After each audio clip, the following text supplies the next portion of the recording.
I've been obsessed with video game music for as long as I've been playing games, and listening to uploads of songs from my favorite games is how I spend a huge amount of my time on YouTube. I put them on in the background while doing a variety of tasks in my daily life, from doing homework to writing the scripts for my videos. And of course, a large majority of the songs I listen to are from Nintendo games, as this company's games consistently have some of the best soundtracks in the industry.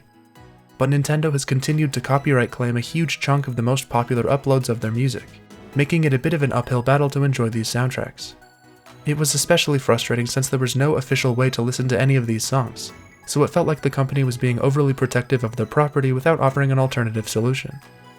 For years now, I've been hoping that they would release an official music streaming app so everyone could listen to Nintendo soundtracks, both old and new. And Nintendo must be feeling spontaneous or something, because only one day after suddenly announcing Xenoblade X Definitive Edition, they revealed Nintendo Music, an official Nintendo music streaming app, which is pretty much exactly what I wanted them to do. I've spent some time using the app and listening to a whole bunch of music, and I have a lot of thoughts. Mostly very positive, but there are definitely a few problems in here that I have to mention. It's not perfect, but it's a huge step in the right direction, and I hope it will only continue to get better from here. You need a Nintendo Switch Online subscription to access the app, which is understandable. Of course, it would be best if it was just free for everyone, but Nintendo isn't going to put resources into developing an app that they get nothing from. That just isn't realistic. So tying it to the subscription service that most of us are already subscribed to is a pretty simple and straightforward approach, which I appreciate. If they would have charged an extra subscription fee on top of Switch Online, this whole app would be a lot less enjoyable. Overall, the app is snappy and responsive, with songs loading and playing quickly. The user interface has pretty much everything you'd expect from a modern music streaming platform, with playlist functionality, repeat and loop buttons, queues, and a search system.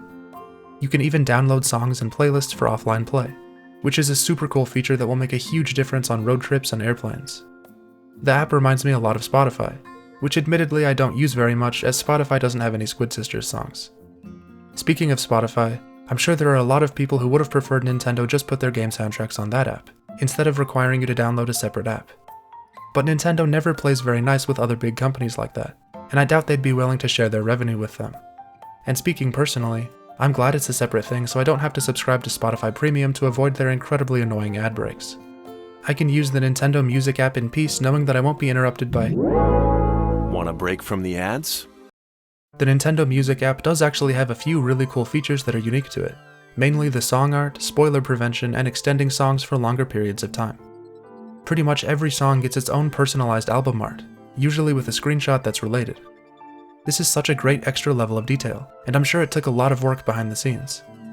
While part of me likes the simplicity of just seeing the game's main artwork over every song, I can't deny how charming this is. While I would still like an option to just use simple album art, I think I'll get used to the screenshots over time. Then there's the spoiler prevention system, which lets you choose which games to close down temporarily so you can browse the app without worrying about spoilers. This is a great idea that gives this app so much more value, and does a lot to justify why Nintendo Music being its own separate app is a good thing. Running into spoilers while listening to game soundtracks is a problem that's exclusive to this genre of music, one that I've encountered multiple times myself through YouTube comments and titles. While the idea is genius, the execution isn't exactly what I was hoping for. Instead of applying a filter to the song list that removes any songs that are tied to big story moments or bosses, it just restricts your access to the entire album. I understand that trying to decide which songs should be considered spoiler material would be a nightmare, since people have widely different opinions on what counts as a spoiler and what doesn't, but this feature is still a bit shallow. It seems to be intended for people who want to listen to the pre-made playlists or shuffle the entire song selection without running into spoilers for games they haven't played yet, which makes it a solid quality of life addition but not quite as robust as I wanted it to be. And there's also the extending functionality, which lets you extend most songs to up to 60 minutes long. If you've spent a lot of time listening to YouTube uploads of video game music, you know how important it is to have a solid loop that doesn't cut suddenly or mess up the timing, so this is a great feature. Most songs can be extended, but unfortunately not all of them can be. I'm guessing it's some sort of technical reason that makes extending them difficult or impossible, so in those cases just looping the songs works well enough. I'd say the extending feature works on 80% of the songs you would want it to in my experience.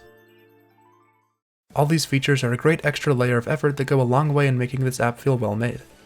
Although the lack of credit to the original composers and artists behind the songs is disappointing, as that seems like a no-brainer to include in the track information section. Again, there might be a technical behind-the-scenes reason this isn't possible, but I would think Nintendo has access to all that information.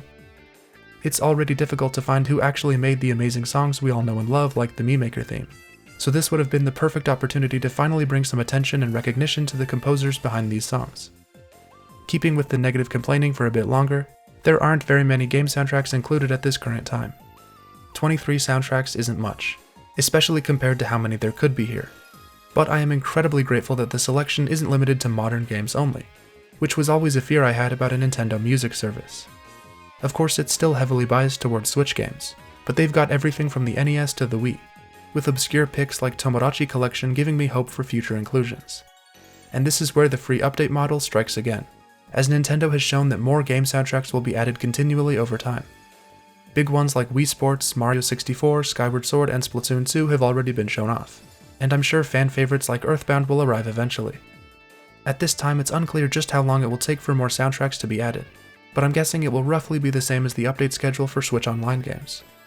Of course, I'd love to be wrong about that, but the extra effort required to give each song a personalized screenshot and working on the extending functionality means they can't just add everything overnight. I'm hoping it will be a somewhat steady stream of new albums being added over the next year or so, and eventually have the majority of soundtracks people want to listen to. Best case scenario is probably getting close to 75 soundtracks by this time next year, but that's pretty optimistic. Only time will tell with this aspect of the service. I'm not sure if stuff like Nintendo Land or Paper Mario Color Splash will be included, as Nintendo usually doesn't want to acknowledge that the Wii U exists. Speaking of the Wii U, I'd love to see some system soundtracks for that system and the 3DS be added to go alongside the Wii music. And when it comes to more obscure soundtracks like Star Tropics or Wave Race, YouTube uploads will probably have to work for now. But luckily Nintendo isn't nearly as consistent in taking those down, since I highly doubt they care much if I listen to the Badge Book theme from the Badge Arcade. In terms of copyright though, there is the fear that Nintendo focusing more on their music selection with this app will result in them cracking down on us lowly YouTubers using music in their videos, which of course would be a terrible outcome. But I'll just assume they won't go full evil mode and focus on the positive for now. One other thing I wanted to mention is that it's a nice bonus to finally have some official song titles for so many of these games, even though some of them aren't quite as cool as the fan-made ones. If you're wondering, have people really been asking for a Nintendo Music app? The answer is yes. I've been asking for this. This app finally becoming a reality is kind of a dream come true for me. Fun fact, back in 2017, I tried to convince my older brother to help me make a website called Nintendo Tunes where I would upload Nintendo songs for everyone to listen to. Yeah, I had a lot to learn about copyright. But I eventually made a YouTube channel under the same name and made a whole bunch of themed playlists of Nintendo music, which was eventually taken down by Nintendo themselves. Which I totally understand. I learned my lesson, Nintendo, don't worry, I won't do it again. Please, I promise, don't hurt me. The very first video I ever made for this channel was actually a compilation of my top 50 favorite Nintendo songs. So this topic has been at the center of why I love Nintendo so much for as long as I've been a fan of these games. There's a very long list of soundtracks I hope get added to this service. Mario Kart Wii, Kid Icarus Uprising, A Link Between Worlds, Ring Fit Adventure, Astral Chain, every Xenoblade game, and of course, Wii Sports Resort. I could go on for hours, trust me. But I have a decent amount of faith in Nintendo to add most of them over the next few years, since they've been pretty good at getting all the biggest games for their other Switch Online apps. Really, I'm just happy there's finally an official way to listen to these incredible soundtracks, and I'm sure I'll get a ton of use out of this app for as long as they support it.